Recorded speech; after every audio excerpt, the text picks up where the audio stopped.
अस्सलाम वालेकुम जी। आज का टॉपिक हमारे पास Debye theory of specific heat है। दुबई अप्रोक्सीमेशन भी इसे बोलेंगे।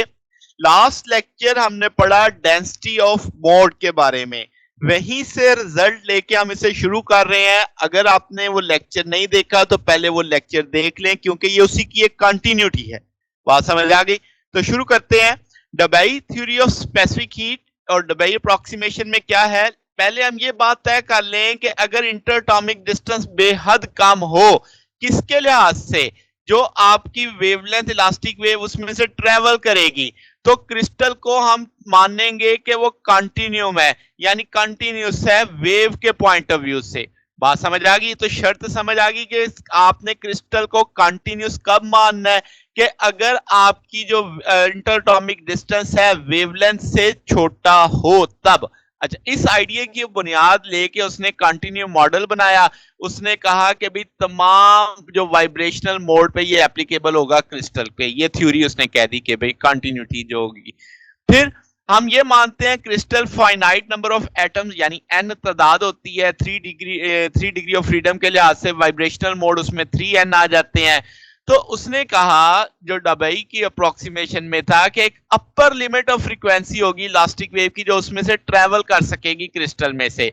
ये जो हाईएस्ट फ्रीक्वेंसी है जो प्रोपोगेट कर सकेगी, ये डबई फ्रीक्वेंसी कहलाएगी। इसे वीडी का नाम दे देंगे। इसका मतलब एक कट ऑफ वैल्यू मिल गई कि भाई क्रिस्टल में से इससे ज्यादा वाली हाईएस्ट फ्रीक्वेंसी, इससे ज्यादा वाली ट्रेवल नहीं कर सकते। और उसने कहा ये बात जो अजम्पशन है ये दोनों के लिए लागू है, यानी ट्रांसफर वेव्स के लिए भी, लॉन्गिट्यूडनल वेव के लिए भी। ओके होगी बात? अब लास्ट लेक्चर में हमने निकाला था total number of vibrations mode, जो फ्रीक्वेंसी रेंज 0 से वीडी तक आपने लिए। अब ये जो वहां पे तो वीडी नहीं माना था, वहां पे तो मैंने कहा था परफेक्ट अगर आपने कंटिन्यू मानना है तो 0 से इंफिनिटी तक। मगर अब चूंकि आपने शर्त रखी है, तो वो मैंने 0 से वीडी तक ले लिया। आपके पास डेंसिटी ऑफ मोड डीवी के साथ आपने उसकी वैल्यू कैलकुलेट की लास्ट लेक्चर में। 4 पाई वॉल्यूम है, 2 ओवर वी ट्रांसफर क्यूब है, प्लस 1 ओवर वी लॉन्गिट्यूडनल का क्यूब है, new square D new into 3n, यानी 3n आपने कहा ना कि 3n मोड हो सकते हैं, तो इसका मतलब मैक्सिमम मोड आपने जो मान लिए वो 3n मान लिए, तो उसके बराबर ये हो सकते हैं। अच्छा, अब क्या है जनाब कि आपके पास यहां से अगर आप देखें वैल्यूज, अगर आप वी यानी लगाएं 4 पाई, तो ये 3n के बराबर आ जाएगा। यहां से जो आप जिसे मैं कह सकता हूं कि यानी आपने इसे इंटीग्रल किया है, तो फ्रीक्वेंसी का आगे डेरिवेटिव मौजूद है, एक पावर बढ़ेगी उसी से डिवाइड कर देंगे, तो फ्रीक्वेंसी की पावर 3 डिवाइडेड बाई 3 आ जाएगा, तो न्यू की पावर 3 डिवाइडेड बाई 3 लिख दिया। इंटीग्रल सॉल्व होके आप इस जगह पे इसे लगा सकते हैं। फिर आपके पास ये वी डी की बेसिकली ये वैल्यू आई है आपके पास, यहाँ पे मैं मेंशन कर देता हूँ ताकि आप कंफ्यूज ना हो कि ये वैल्यू हमारे पास किसकी आई है, वी डी की। तो इसका मतलब ये हुआ कि आपके पास, यहाँ पे मैं लिखना भूल गया था, सॉरी फॉर दैट जी, अब आप क्लियर है। तो आपने साथ ही लिमिट अप्लाई कर दी है, तो यहां से वी डी थ्री निकालना हो तो बाकी सारे फैक्टर उठा के दूसरी तरफ ले जाओ, तो इसका मतलब वो जो अपर लिमिट आई थी उसकी वैल्यू आपने निकाल दी है। अब आपके पास ये जो दुबई की इंटरप्रिटेशन थी, इसका मतलब लो टेम्परेचर पे सिर्फ चंद फ्रीक्वेंसियां होंगी जो एक्साइट करेंगी क्रिस्टल को, और वो टेम्परेचर राइज करेगा तो फ्रीक्वेंसियों की तादाद बढ़ती चली जाएगी, और वो एक दुबई टेम्परेचर तक पहुंचने के बाद वो फिर आपके पास तमाम पॉसिबल यानी 3n फ्रीक्वेंसीज एक्साइटेड हो जाएंगी।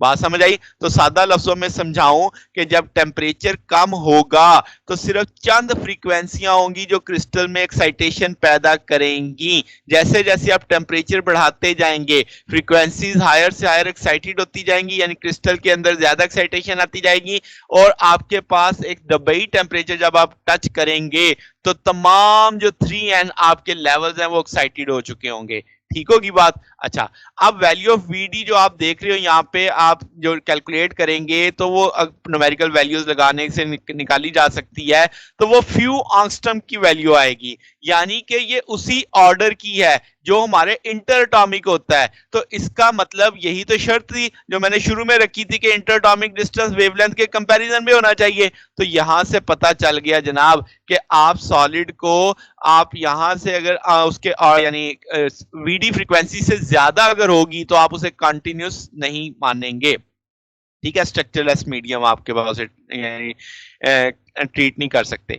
ओके जी, अब क्या है जनाब के जैसे ही आपके पास लोअर लिमिट फ्रीक्वेंसी की बात करें आप, वो तो अपर लिमिट होगी ना वीडी, अब लोअर लिमिट पे आ जाओ कि वी आपकी फ्रीक्वेंसी अप्रोचेस टू जीरो होगी, तो इसका मतलब फ्रीक्वेंसी कम, वेवलेंथ बड़ी हो गई। तो ऐसी सूरत में आप सॉलिड को कंटिन्यू कंसीडर कर सकते हैं, मगर हायर फ्रीक्वेंसीज में नहीं कर सकते।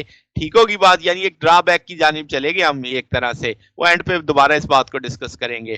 टोटल एनर्जी की बात करें तो आपके पास हमने ये निकाला हुआ है, आइंस्टाइन के मॉडल में भी ये 2 निकाला था कि भाई 0 से वीडी तक है, आपने डेंसिटी ऑफ मोड्स जितने थे वो लिख दिए, और नीचे आपने एक्सपोनेंशियल एच का न्यू केबीटी -1 लगा दिया।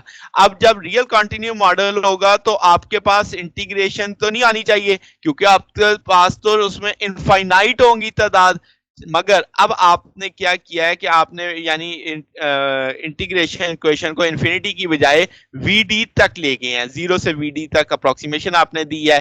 यानी उसने कहा कि डिस्क्रीट नेचर ऑफ नॉलेज हो, सॉलिड एक डिस्क्रीट नेचर में एग्जिस्ट करता है, कंटिन्यूस वाली बात उसने खुद ही एक तरह से निगेट कर दी यहाँ पे। तो इसका ना टोटल एनर्जी जो नॉन कंट्रीब्यूशन है सॉलिड की, उसने ये कहा कि भाई जो डेंसिटी ऑफ स्टेट्स हैं वो हम किससे ड्राइव करेंगे, कंटिन्यू मॉडल से, और जो लिमिट ऑफ इंटीग्रेशन है वो हम डिस्क्रीट नेचर ऑफ सॉलिड पे लगाएंगे। ये आपने देखा कि आपने उसकी कंट्राडिक्शन, अजम्पशन में कंट्राडिक्शन आ गई कि एक जो फार्मूले में एक चीज लगी हुई है वो कंटिन्यू मॉडल से लगी हुई है, ये जो ऊपर वाला फैक्टर है डेंसिटी ऑफ स्टेट्स वाला, और जो नीचे वाला फैक्टर है जो आपकी लिमिट्स लग गई हैं इसमें, जहां जिसके ऊपर आपने से सॉल्व करना है वो डिस्क्रीट नेचर ऑफ सॉलिड पे कर रहे हैं। चलें एंड पे इस बात को फिर दोबारा इसके ड्रॉबैक्स में लेके चलेंगे। अच्छा जी, तो चूंकि आप प्रैक्टिकली इसके रिजल्ट्स मैच करते हैं तो इसलिए आप कहेंगे हमें पढ़ना पड़ रहा है कि ये जी अब मैच तो कर रहा है रिजल्ट, तो अगरचे उसके यानी जो अजम्पशंस में कंट्राडिक्शन मौजूद है। अच्छा जी, अब आपके पास मैम कहेंगे कि भाई आपने यहाँ पे जेड न्यू एच की वैल्यू निकाली हुई है, वो वैल्यू हम यहाँ से प्लेस कर सकते हैं, वो वैल्यू मैंने उठा के यहाँ पे प्लेस कर दी। ठीक होगी बात। अब क्या जनाब कि मैंने इसे रेड कलर में हाईलाइट किया जो वैल्यू मैंने प्लेस की है। अब आप क्या करने वाले हो कि भाई ये आपके पास टोटल एनर्जी का कंसेप्ट आ जाएगा, जो आपने एनर्जी की वैल्यू में प्लेस किया ना, ये आपका इंटीग्रल था, इसमें आपने जेड न्यू की वैल्यू को क्या किया, प्लेस किया है।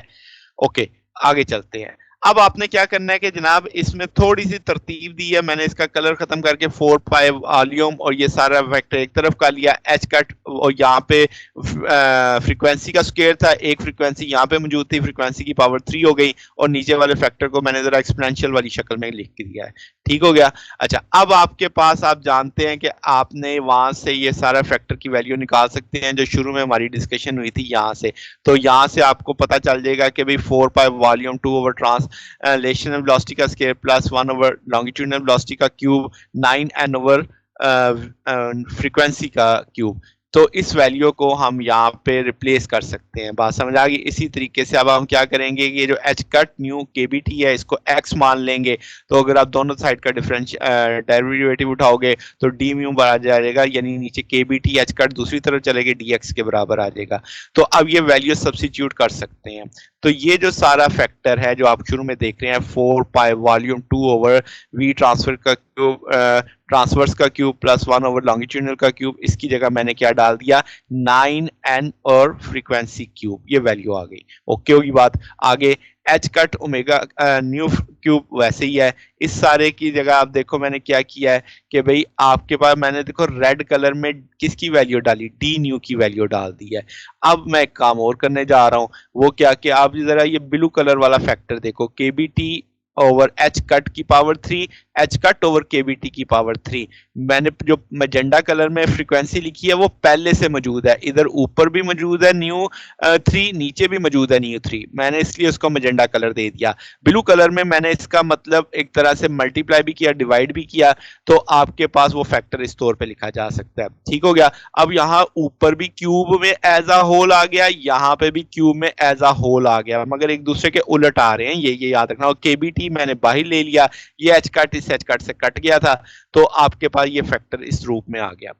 अब इस सारे को x कहा जा सकता है। तो अब आप इस जगह पे इसको सॉल्व कर लेंगे, इंटीग्रल 0 से x है, x क्यूब e की पावर x माइनस 1 dx आ जाएगा और ये फैक्टर साथ में लिखा रहेगा। अब ये जो सेकंड आया 0 से x मैक्सिमम तक वाला, ये चीज कहलाती है डबई स्पेशल फंक्शन। ठीक है, इसकी बुनियाद पे हमने अब सारी चीजें डिस्कशन करनी है कि एनर्जी हमारी कैसे बिहेव करेगी।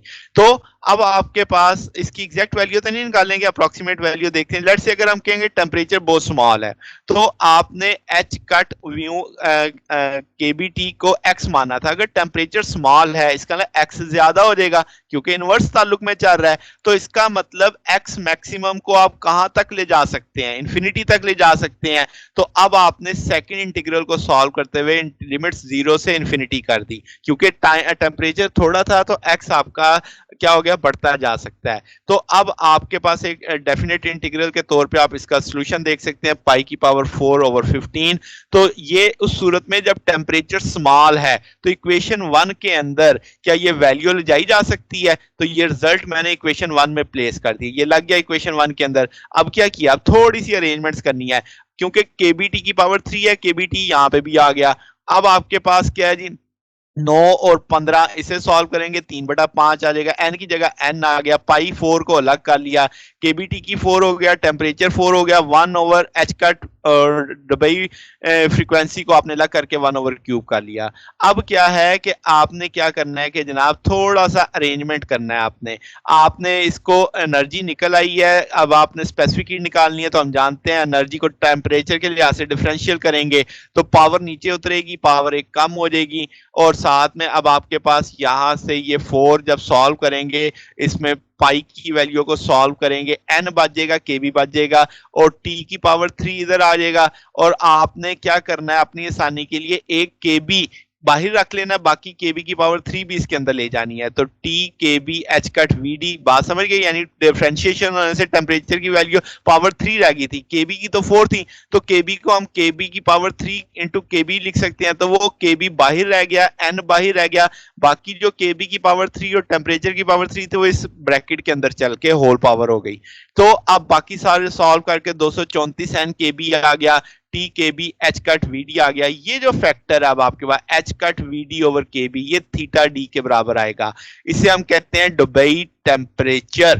ठीक है, थीटा डी से मेंशन करते हैं। तो यहाँ पे 2 3 4 एन कांस्टेंट, बोल्ट्जमैन कांस्टेंट, इस सारे को थीटा डी के तौर पे लिख दिया, चूंकि उल्टा लिखा हुआ है तो 1/थीटा डी आ जाएगा। तो ये चीज जो इक्वेशन बनी, एन के बी मोल आप आइडियल गैस के लिए अगर आप ले रहे हैं तो आर आ जाएगा। तो ये जो आपका T3 लॉ कहलाता है कि भाई आपके पास स्पेसिफिक हीट की वेरिएशन टेम्परेचर के क्यूब के लिहाज से देखी जाती है। तो थीटा डी जो है ये मिनिमम टेम्परेचर होगा जिस पे तमाम फ्रीक्वेंसीज जो सॉलिड्स की हैं वो एक्साइटेड हो जाएंगी, जितनी भी फ्रीक्वेंसी हमने ली है। ठीक होगी बात? तो जनाब अब ये चीज हमारे पास एट लो टेम्परेचर का बिहेवियर हमें पता चल रहा है, इसे हम T3 लॉ के तौर पे भी मानते हैं। अब अगर उल्टा कहें कि टेम्परेचर हाई हो जाए तो थीटा बहुत टेम्परेचर ज्यादा हो गया थीटा डी से, तो वो जो मैंने एक्स माना था एच कट न्यू के बी टी को, अब इंटीग्रल में जो सेकंड इंटीग्रल था जिसे डबई स्पेशल फंक्शन कहा था, उसमें सोचें कि टेम्परेचर ज्यादा तो एक्स छोटा हो जाएगा। एक्स जब छोटा होगा तो ये जो डिनोमिनेटर वाला फैक्टर है, अगर आप इसको सॉल्व करते ई एक्स की आप सीरीज ओपन करते तो ये 1 1 से कट जाता है। जैसे ही एक्स छोटा है स्क्वायर लेने से मजीद छोटा हो जाएगा, फिर फैक्टोरियल ने उसे डिवाइड भी करना है तो पावर्स वाली फैक्टर वैसे ही निगलेक्ट हो जाएंगी, बच बचा के सिर्फ एक्स बचेगा। तो इसका मतलब एक्स क्यूब नीचे सिर्फ एक्स लिखा जा सकता है। इसको सॉल्व करें तो एक्स स्क्वायर डीएक्स आ जाएगा, इसके इंटीग्रेशन ले लें तो एक्स की क्यूब डिवाइडेड बाई 3, और एक्स हम जानते हैं कि कितना आपके पास मैक्सिमम वैल्यू आप एच कट म्यू केबीटी आ सकता है। तो ये सेकंड इंटीग्रल का जवाब आ गया। इसका मतलब वो जो आपने इक्वेशन नंबर 1 बनाई थी दुबई की, उसमें सेकंड इंटीग्रल में ये वैल्यू लगाई जा सकती है। अब ये वैल्यू अगर आप देखो तो बहुत सारी चीजें इसमें कट हो रही हैं आपके पास, तो बाकी बचेगा सिर्फ क्या आपके पास, वो बचेगा 3 NKBT बचेगा। अब आपने एनर्जी निकाल ली एट हाई टेम्परेचर, तो अब आपके पास क्या है कि आपने स्पेसिफिक हीट चाहिए आपको, तो आप एनर्जी को डिवाइड कर दोगे टेम्परेचर के साथ, ये डिफरेंशियल उठा लोगे तो dt dt से कट जाएगा, 3 NkB 3R आ जाएगा आइडियल गैस के लिए। ये बिल्कुल वही रिजल्ट आया जो ड्यूलोंग एंड पिटिट लॉ का आया था। इसका मतलब हाई फ्रीक्वेंसी हाई टेम्परेचर पे ये हमारे क्लासिकल रिजल्ट और आइंस्टाइन के रिजल्ट को फॉलो कर रहा है, और लो जब टेम्परेचर पे आया तो इसने बताया कि भाई स्पेसिफिक हीट T3 को फॉलो कर रही होती है, T की power and temperature cube power को फॉलो कर रही होती है। तो ये इस लिहाज से अपने इसने एक्सपेरिमेंटल रिजल्ट्स को वेरीफाई कर दिया। अब ये लॉ के अंदर भी कुछ कमियां तो थी, यानी एक्सपेरिमेंटल रिजल्ट के साथ फिट कर रहा है, बेहतर हो रहा है, मगर इसकी शॉर्टकमिंग्स की अगर हम बात करें तो वो सबसे पहली चीज तो यही है कि इसने जो दो अपने अजम्पशंस उठाए, एक अजम्पशन डिस्क्रीट नेचर पे था, एक नेचर आपका कंटिन्यूम नेचर पे था, ठीक होगी बात। तो इसका मतलब हाई फ्रीक्वेंसी के ऊपर जो वेवलेंथ थी आपकी इंटर एटॉमिक डिस्टेंस की, तो डेंसिटी ऑफ स्टेट आपकी क्वांटम थ्योरी यानी वो लॉजिकली नहीं बनता। कि हमने क्या माना, पहली बात ही इससे की थी कि आपने कंटिन्यूस कब मानना है, जब इंटर एटॉमिक डिस्टेंस आपका वेवलेंथ ऑफ लाइट से क्या होगा, कम होगा। तो ये चीज लॉजिकल नहीं बनती कि आप एक ही थ्योरी के अंदर दो मुख्तलिफ नेचर्स को लेके साथ चल रहे होंगे। तो इसका मतलब ये वैलिड होगा सिर्फ लॉन्ग वेवलेंथ यानी कम फ्रीक्वेंसी पे, हाई फ्रीक्वेंसी पे आपकी कॉन्टिन्यूड मॉडल वैलिड ही नहीं होता। ठीक हो गया। फिर total number of vibration mode हम जानते हैं 3n है, तो आपने तो इसमें इन्फिनिट होते हैं, यानी आपके पास हम कहेंगे कैसे जस्टिफाई किया जा सकता है कि इलास्टिक कंटिन्यूम है जिसमें आप इनफाइनाइट फ्रीक्वेंसियां पोजेस कर सकें, जबकि हमारे अजम्पशन में तो 3n चल रहा था। ये भी इसकी एक शॉर्ट कमिंग थी। फिर कट ऑफ फ्रीक्वेंसी की अगर हम बात करें तो वो हमने दोनों के लिए सेम मानी, लॉन्गिट्यूडनल के लिए भी और ट्रांसवर्स के लिए भी। तो इसका मतलब ये हुआ कि अब हकीकत में जब आप प्रैक्टिकली देखते हैं तो वो बराबर नहीं होती, डिफरेंट होती हैं। तो ये भी एक इसकी शॉर्ट कमिंग थी। फिर ये थ्योरी आपके पास एक्चुअल क्रिस्टल नेचर को नहीं यानी एक तरह से अप्लाई करती, क्योंकि एक्चुअल क्रिस्टल में तो एक से ज्यादा तरह के एटम्स हो सकते हैं, तो या ये भी उसको यानी वहां पे भी इतना अच्छा अप्लाई नहीं होती। फिर ये आपके पास एटॉमिक इंटरेक्शंस को निग्लेक्ट कर देती है, जो इलेक्ट्रॉन्स की कंट्रीब्यूशन है उसे निग्लेक्ट कर देती है। तो ये इस सारे की शॉर्ट कमिंग्स हैं हमारे पास, कि इस इतनी सारी होने के बावजूद भी ये एक्सपेरिमेंटली फिट है। तो हम तो एक्सपेरिमेंट के लिहाज से मानते हैं कि भाई ठीक है, हमारे रिजल्ट्स को अगर ये सेटिस्फाई कर रही है थ्योरी मैथमेटिकली भी और एक्सपेरिमेंटली भी, तो हम इसे सक्सेस मानते हैं। तो ये हमारा आज का टॉपिक था। अगर आपको इसमें कोई बात पूछनी हो, डाउट हो, तो नीचे कमेंट्स में पूछ सकते हैं। वीडियो अच्छी लगी हो तो वीडियो को लाइक कीजिएगा, दोस्तों के साथ शेयर कीजिएगा, चैनल को भी सब्सक्राइब कर दीजिएगा। अब तक के लिए इतना ही, बाकी इंशाल्लाह फिर नेक्स्ट देखेंगे। ओके, अल्लाह हाफिज।